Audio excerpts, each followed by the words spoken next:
നമസ്കാരം, ന്യൂസ് റൗണ്ടപ്പിലേക്ക് സ്വാഗതം. ആദ്യം പ്രധാന വാർത്തകൾ. GST പരിഷ്കാരം പ്രാബല്യത്തിൽ. ഇനി മുതൽ 2 സ്ലാബുകൾ. ആവശ്യ വസ്തുക്കൾക്ക് വില കുറയും. GST പരിഷ്കരണം വേണ്ടത്ര പഠനമില്ലാതെയെന്ന് ധനമന്ത്രി KN ബാലഗോപാൽ. സംസ്ഥാനങ്ങൾക്ക് വലിയ വരുമാന നഷ്ടമുണ്ടാകുമെന്നും മന്ത്രി. അയ്യപ്പ സംഗമത്തെ AI സംഗമമെന്ന് പരിഹസിച്ച് V മുരളീധരൻ. മന്ത്രിയുടെ പ്രസംഗത്തിന് ആളുണ്ടായത് സംഘാടകർക്ക് ഇരിക്കപ്പുറത്തി ഉണ്ടാവാത്തത് കൊണ്ടെന്ന് V മുരളീധരൻ. അയ്യപ്പ സംഗമമല്ല, BJPയും CPM തമ്മിലുള്ള ഐക്യപ്പെടലിന്റെ സംഗമമാണെന്ന് KPCC working president AP Anilkumar. രാഹുലിനെതിരായ ലൈംഗിക അതിക്രമ കേസ്. പുറത്തുവരാത്ത ടെലിഗ്രാം ചാറ്റുകളും ശബ്ദരേഖകളും ശേഖരിച്ച് ക്രൈംബ്രാഞ്ച്. പരാതിക്കാരുടെ അടക്കം മൊഴിയെടുക്കലും വേഗത്തിലാക്കി ക്രൈംബ്രാഞ്ച്. നമ്മുടെ ആളുകളെ സഹായിച്ചിട്ട് പണം തിരിച്ചടച്ചില്ല. BJPയെ വെട്ടിലാക്കി തിരുമല അനിലിന്റെ ആത്മഹത്യാക്കുറിപ്പ്. മാനസികമായ സമ്മർദ്ദമുണ്ട്. തന്റെ പ്രസ്ഥാനത്തെയോ പ്രവർത്തകരെയോ ഹനിച്ചിട്ടില്ലെന്നും കത്തിൽ. മരണത്തിന് പിന്നിലെ കാരണങ്ങൾ കണ്ടെത്തണമെന്ന് V മുരളീധരൻ. ജോർദാൻ നദിയുടെ പടിഞ്ഞാറ് സ്വതന്ത്ര പലസ്തീൻ രാഷ്ട്രം ഉണ്ടാകില്ല. വെല്ലുവിളിയുമായി നെതന്യാഹു.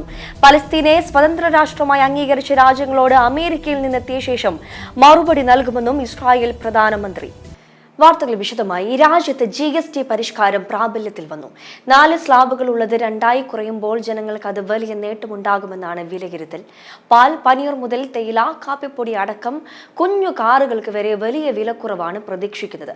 ഇളവുകൾ ജനങ്ങൾക്കായുള്ള നവരാത്രി സമ്മാനമെന്ന് പ്രധാനമന്ത്രി നരേന്ദ്രമോദി.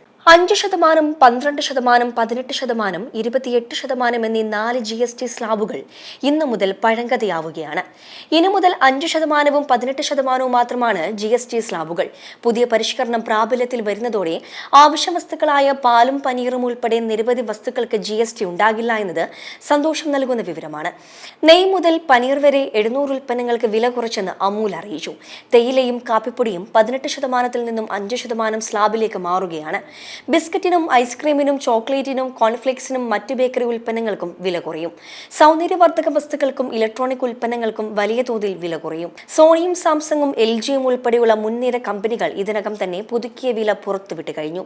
കാറുകൾക്കും ഇരുചക്രവാഹനങ്ങൾക്കുമാണ് വലിയ വിലക്കുറവുണ്ടാവുക. ജീവൻ രക്ഷാ മരുന്നുകൾക്കും ആരോഗ്യ ഇൻഷുറൻസിനും മെഡിക്കൽ ഉപകരണങ്ങൾക്കും ചിലവ് കുറയും. സിഗരറ്റിനും മദ്യത്തിനും ലക്ഷറി വാഹനങ്ങൾക്കുമാണ് പുതുക്കിയ GST പ്രകാരം വില വർദ്ധിക്കുക. 40% സിൻ ടാക്സ് ആണ് ലഹരി വസ്തുക്കൾക്ക് മുകളിൽ ചുമത്തുക. ജനങ്ങൾക്കുള്ള ദീപാവലി സമ്മാനമായാണ് GST ഇളവിനെ പ്രധാനമന്ത്രി വിശേഷിപ്പിച്ചത്. News desk M5 news. GST പരിഷ്കരണം വേണ്ടത്ര പഠനമില്ലാതെയെന്ന് ധനമന്ത്രി KN ബാലഗോപാൽ. സംസ്ഥാനങ്ങൾക്ക് വലിയ വരുമാന നഷ്ടമുണ്ടാകും. GST കുറച്ചതിന്റെ ഗുണഫലം പൊതുജനങ്ങൾക്ക് ലഭിക്കുന്നുവെന്ന് ഉറപ്പാക്കണം. GST പരിഷ്കരണം നടപ്പാക്കിയപ്പോൾ ആവശ്യമായ സാങ്കേതിക പഠനങ്ങൾ നടത്താതെയും അവതരിപ്പിക്കാതെയുമാണെന്ന് ധനമന്ത്രി കുറ്റപ്പെടുത്തി. നോട്ട് നിരോധനത്തിന്റെ സമയത്ത് പോലുള്ള അനൗൺസ്മെന്റ് ആണ് വന്നത്. കേന്ദ്ര സർക്കാർ ഒരു കാര്യവും പഠിച്ചിട്ടില്ല. നികുതി ഇളവ് കുറയുന്നത് നല്ല കാര്യമാണ്, എന്നാൽ ഇതിന്റെ ഗുണം ജനങ്ങൾക്ക് ലഭിക്കാറില്ലെന്ന് മന്ത്രി പറഞ്ഞു. എല്ലാ സർക്കാരുകൾക്കും നഷ്ടമുണ്ട്. സംസ്ഥാന സർക്കാരുകളുടെ വരുമാനത്തിൽ നിന്നാണ് എല്ലാം നടക്കേണ്ടത്. ദൈനംദിന ചെലവിനെ ബാധിക്കും. കേന്ദ്രം നഷ്ടപരിഹാരം നൽകണം.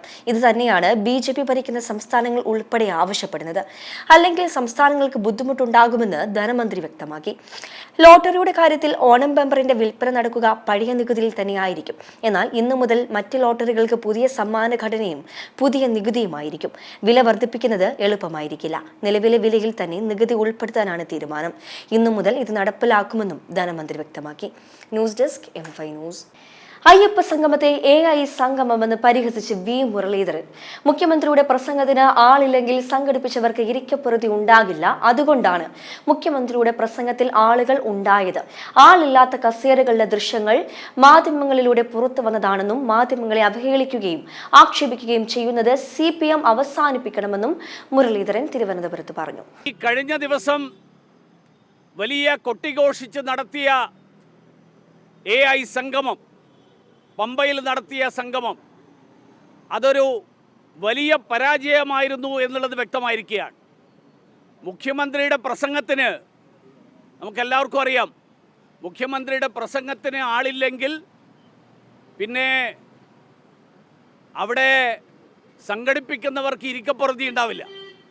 അതുകൊണ്ട് മുഖ്യമന്ത്രിയുടെ പ്രസംഗത്തിന് ആളെ സംഘടിപ്പിച്ചു എന്നുള്ളതിനപ്പുറത്ത് ആ സംഗമത്തിൽ ആളില്ലായിരുന്നു എന്നുള്ളത് വളരെ വ്യക്തമാണ്. മാധ്യമങ്ങളെ അടക്കം അവഹേളിക്കുന്ന പ്രതികരണമാണ് അതിനെ സംബന്ധിച്ച് മാർക്സിസ്റ്റ് പാർട്ടിയുടെ സംസ്ഥാന നേതൃത്വം നടത്തിയിട്ടുള്ളത്. കാരണം പരിപാടിക്ക് മുൻപുള്ള ദൃശ്യങ്ങൾ ആളില്ലാത്ത കസേരകളുടെ ദൃശ്യങ്ങൾ മാധ്യമങ്ങൾ എടുത്ത് അത് മാധ്യമങ്ങൾ ഉപയോഗിച്ചു എന്നാണ് ഇപ്പോൾ CPM-ന്റെ സംസ്ഥാന സെക്രട്ടറി പറഞ്ഞിരിക്കുന്നത്. എന്ന് പറഞ്ഞാൽ മാധ്യമങ്ങൾ വസ്തുതാവിരുദ്ധമായിട്ട്, മാധ്യമങ്ങൾ അവരുടെ വളരെ നല്ല ബന്ധമുള്ള ആൾക്കാരൊക്കെ തന്നെയാണ്, പക്ഷേ ആ ആൾക്കാരെ അവഹേളിക്കുകയും ആ ആളുകളെ ആക്ഷേപിക്കുകയും ചെയ്യുന്നത് CPM അവസാനിപ്പിക്കണം എന്നുകൂടി ഞാൻ ആവശ്യപ്പെടുകയാണ്. രണ്ടാമത്തെ ഒരു കാര്യം കൂടി അതിൽ സൂചിപ്പിക്കാനുള്ളത്, ബഹുമാന്യനായിട്ടുള്ള മന്ത്രി ശ്രീ വാസവനോട് എനിക്ക് വളരെ നന്ദിയുണ്ട്. പത്തനംതിട്ടയിൽ നടന്നത് അയ്യപ്പ സംഗമമല്ല, BJP-യും CPM-ഉം തമ്മിലുള്ള ഐക്യപ്പെടലിന്റെ സംഗമമാണെന്ന് KPCC working president AP Anilkumar പറഞ്ഞു. BJP-യും CPM-ഉം തമ്മിലുള്ള അവിശുദ്ധ ബന്ധം കൂടുതൽ ബോധ്യപ്പെടുന്നതായിരുന്നു ഈ പരിപാടിയെന്നും അദ്ദേഹം മലപ്പുറത്ത് മാധ്യമങ്ങളോട് പറഞ്ഞു. മതേതര സംഗമമല്ല, മതേതര വിരുദ്ധ സംഗമമാണ് അവിടെ നടന്നത്. വോട്ട് ബാങ്ക് ലക്ഷ്യമിട്ട് വിഭാഗീയത ഉണ്ടാക്കാൻ വേണ്ടിയാണ് CPM ശ്രമിക്കുന്നത്. ഇത്തരം ശ്രമങ്ങൾക്ക് അവർ വലിയ വില കൊടുക്കേണ്ടി വരുമെന്നും AP അനിൽകുമാർ കൂട്ടിച്ചേർത്തു. യഥാർത്ഥത്തിൽ എന്താ നടന്നത്? യഥാർത്ഥത്തിൽ നടന്നത് പറഞ്ഞിരുന്ന മതേതര സംഘമാണ്. എങ്ങനെയാണ് മതേതര സംഘമാവുക?